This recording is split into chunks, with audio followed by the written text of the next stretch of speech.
Hi, everyone. Thank you for coming on such an early Sunday morning.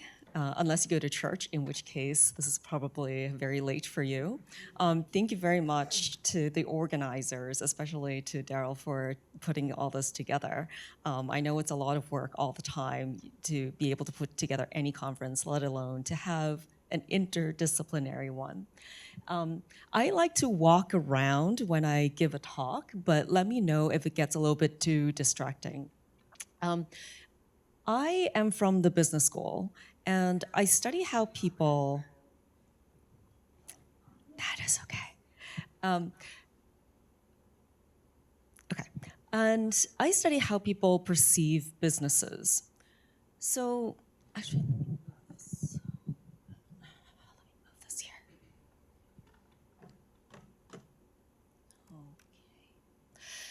And so you're probably wondering, what do you have to do with the theme that we have today, moral fragmentations and boundaries? Well, a lot of what I study is on how people perceive the same thing differently, depending on how we present the same information, what we might call a liminal line. So it's the same information, but depending on how you present it, depending on what you make salient about it, people are going to interpret the information slightly differently, and that will impact their perceptions and their judgments and their behaviors.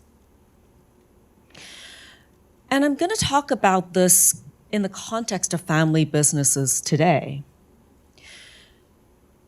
Family businesses, if you are in the field, you know that there are a lot of different interpretations and theoretical understandings of what it means. But overall, what people can agree on is that it is a business governed and or managed by members of the same family who work together, maybe across generations.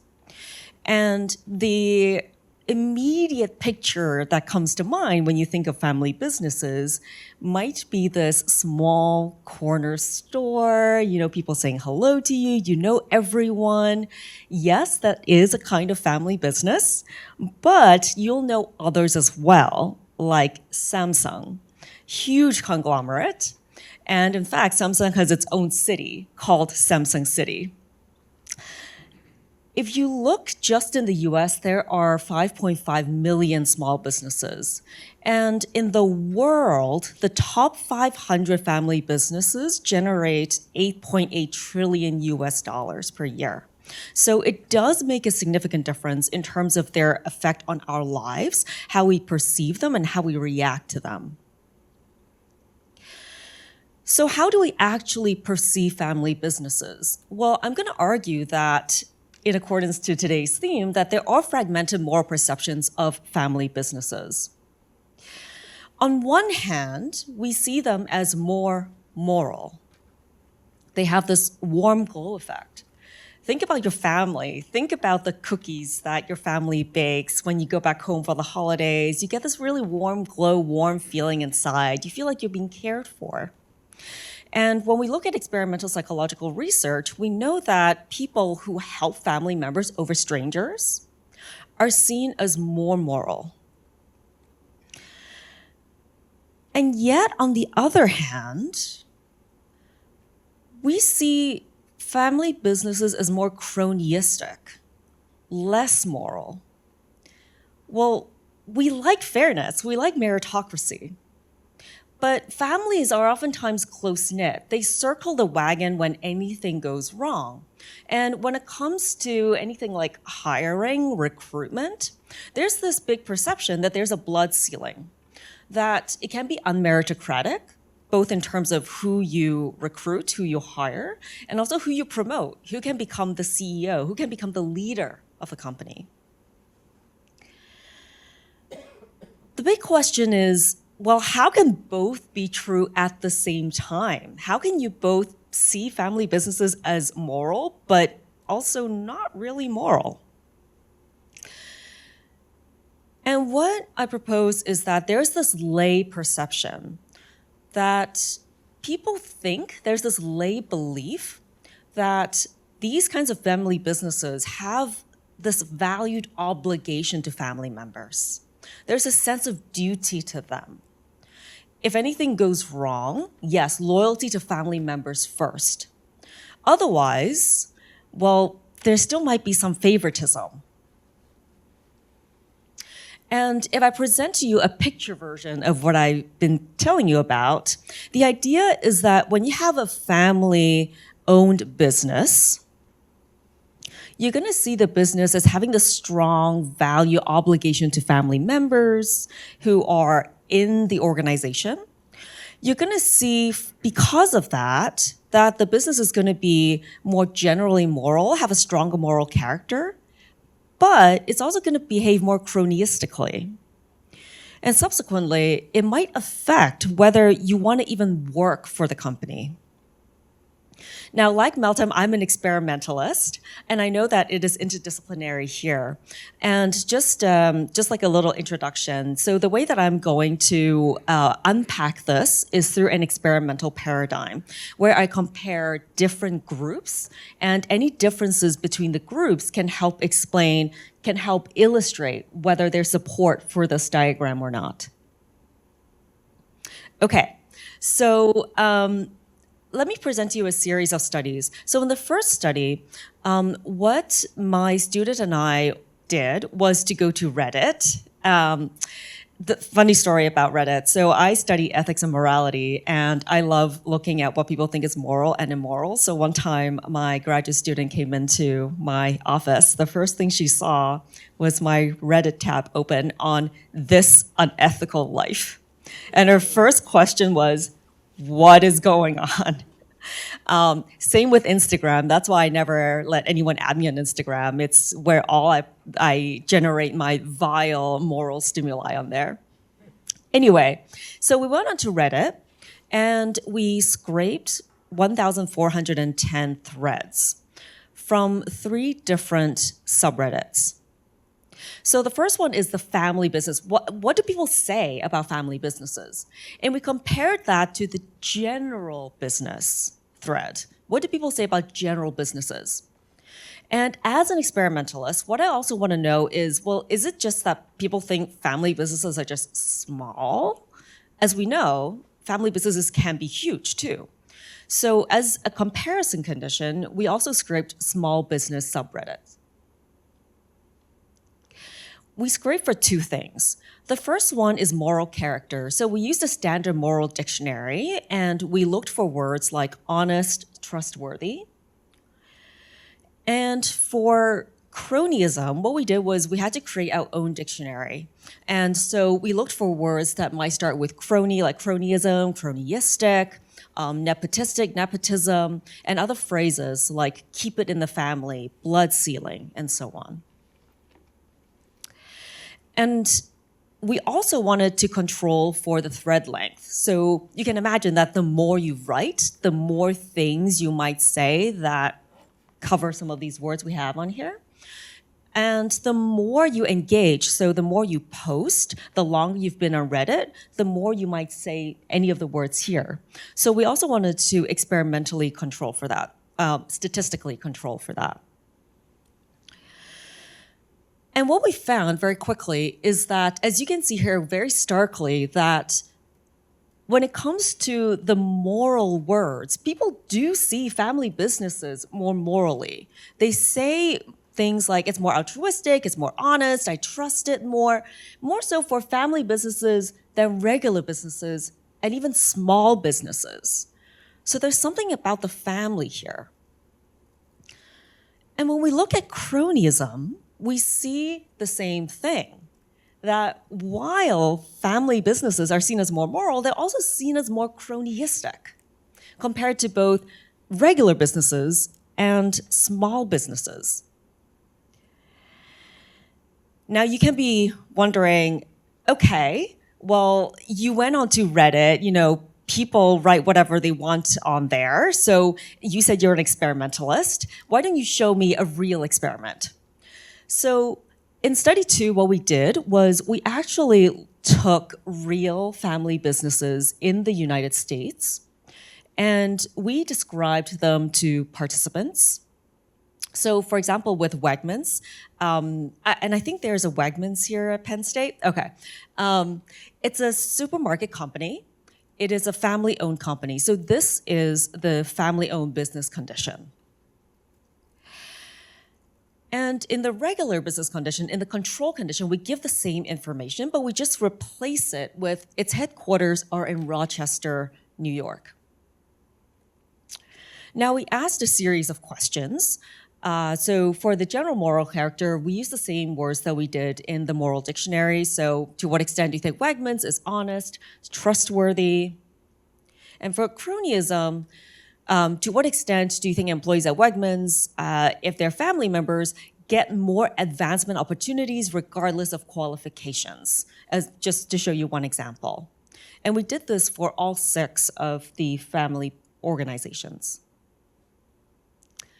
Okay, so if I orient you to this graph now, because it's a little bit more complicated, the DVs are on the bottom, on the x-axis, and the higher the numbers, the more people see it as either moral or cronyistic.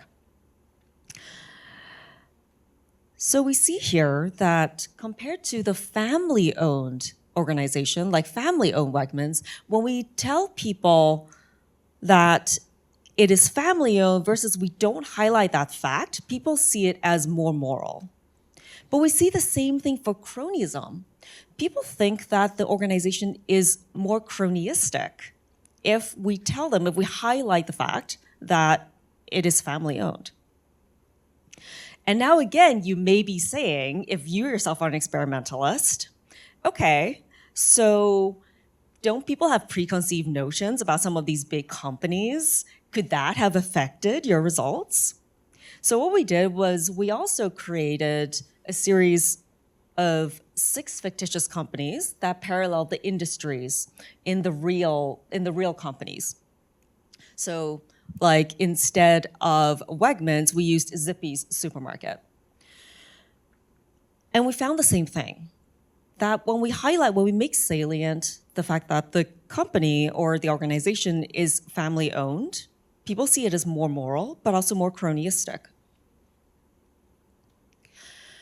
And if I now go further into story, if I dig deeper, what we wanted to know was why this happens. How is it possible that when we look through the kaleidoscope of family businesses, we see this moral fragmentation? And if you remember, what I proposed was this obligation to family members. People think that family businesses value family, and their first obligations will always be to the family members. So we tested that, and I'm not expecting you to read all of this, and so I highlighted in the family condition what people would see. And what I also want to highlight is that the information given for both the family-owned and non-family-owned businesses are the same. We also try to unpack the fact that maybe the previous findings came about because people were thinking of individuals, names of owners when they were told about the business being family-owned. And so here, that's why we use John's Diner. It sounds quite local, right? We have a name, so it's identifiable, and it's been around for a long time as well.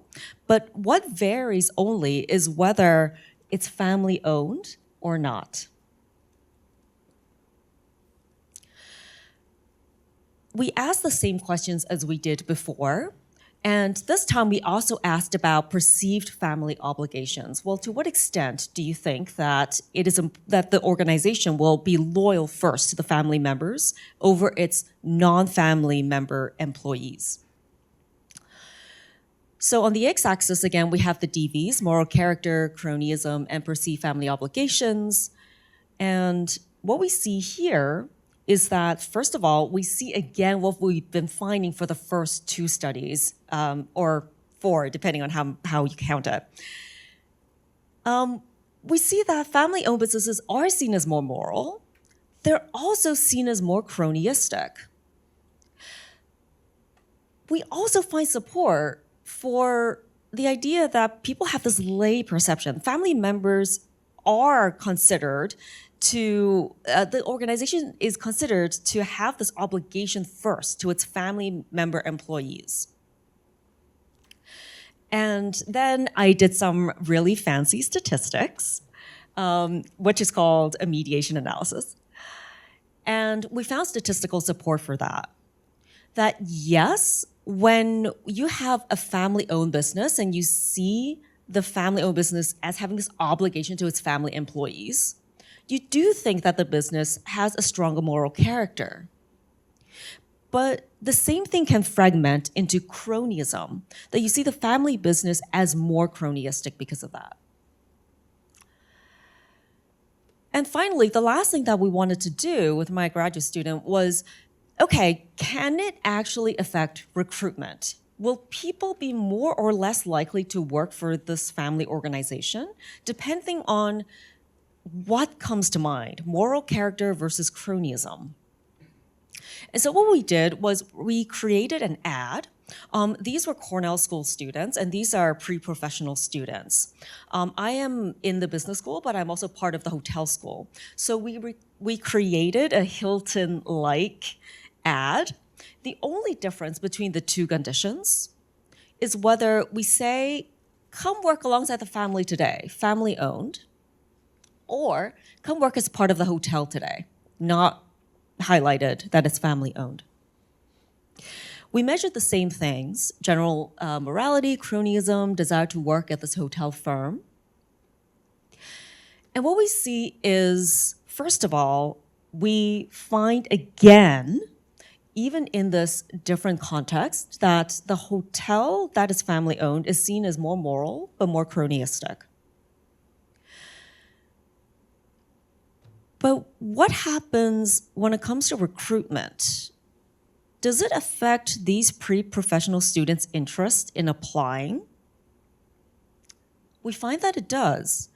So when we look at moral character, to the extent that students see this hotel firm as more moral, they say, yes, I want to work for it, and they put their names down to apply. But to the extent that they see the hotel firm as more cronyistic, they're actually less likely to do so. They say, I don't really want to work for them, and they're less likely to put their names down to apply. And so I want to give a quick summary of what I've been telling you for the last 15, 20 minutes. I've been looking through the kaleidoscope for moral fragmentations of how we see family businesses. And when we do so, what we find is that family businesses are seen as having this obligation, a sense of duty to their own over non-family member employees.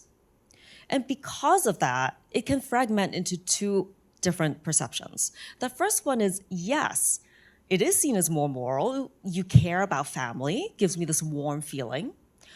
But they're also seen as more cronyistic. You're not meritocratic. You're not necessarily fair. You put your own family members above other people, even if they're not qualified. And we find that depending on which pathway people's psychology take, it can influence the way they interact with the organization. And importantly, these are all the same organizations. It's the fragmentation of the same organization, how we present it, that influences people's perceptions and their subsequent behavior. Thank you.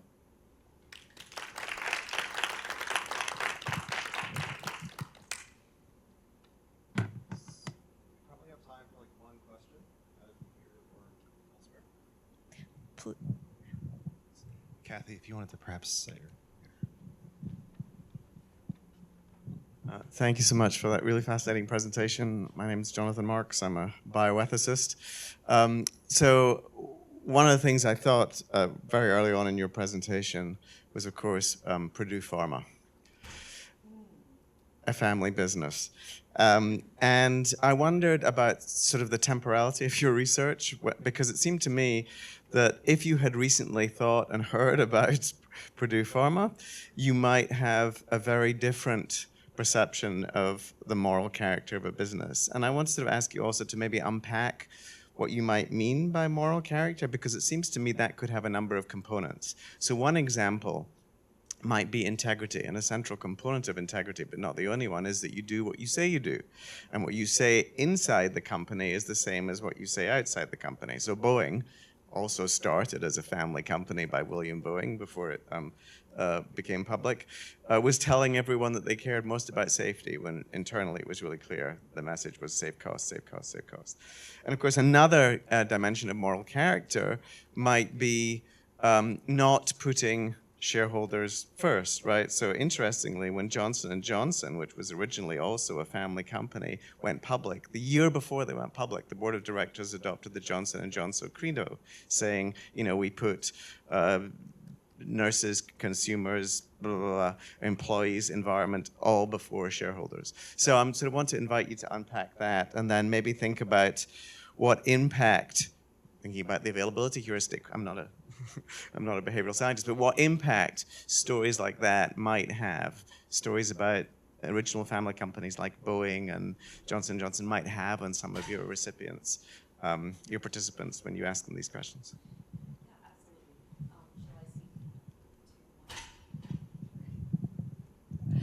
Thank you. I really like that question because it has several parts, and I feel like it gives me an opportunity to actually unpack, like you said, a lot of what I've been presenting. So I'm hearing several things. So the first one is to do with the availability heuristic, as you were talking about, the Purdue Pharma, which incidentally is, if you've heard of Purdue Chicken, the Purdue Farm. For some reason, the Purdue families have a lot of family businesses with the same name. We can also think about this in terms of priming. So when something is salient in your mind, what happens? So let me take that first. I would say that yes, if you make that salient in people's minds, if they just read the news report that this company, which is family owned, did this bad thing, it would influence participants' judgments. So if I had the same experiments, but in a separate condition, I first asked them to read a news article to do with what these family firms did, then I suspect we would see results more similar to the general business condition than to the family business condition, where after being primed, they see the family as maybe less moral, maybe more cronyistic. So you might see, again, a different kind of fragmentation. In terms of morality, being more similar to business, and then in terms of cronyism, being off the charts, depending on what happened in the news. The second thing that I heard was, what is moral character? There are different ways to interpret that. And I know that we come from different fields, and so the way that anthropology might think about it, bioethicists might think about it, could be very different. And the way that we think about it in psychology is something that is generally consistent across time and space. So you have these traits like honesty, like trustworthiness, integrity, behavior integrity. Do you actually do what you say? AKA, can I actually trust you? Do you do the same thing as you did before, as you would in the future? Are you maybe altruistic? All these things factor into moral character. And I can talk at length about that, but I know we have limited time, so I won't. Whereas nepotism could be a little bit more situationally based, right? So depending on the situation that arises, like in a hiring condition, yes, if I have a family member interviewing, I might put them on the top of the pile so that there's a recency effect going for them. Just a little push versus, in the general day-to-day, it might not necessarily come up in my mind. And then the final thing that you mentioned, I think, was the legacy. And I think this comes up against how the different small business area thinks about family businesses. So some of them think about it in terms of businesses necessarily being intergenerational. And some of them would define it simply as who has majority control over, say, its shares. And others yet might define it as who has control over the day-to-day operations. And so what I didn't want to wade into that piece of it. What I did was I actually just tried to take the the common threads and include them as much as possible in study 2. And what I can say is that theoretically, I'm trying to sidestep that. I can talk more about that offline.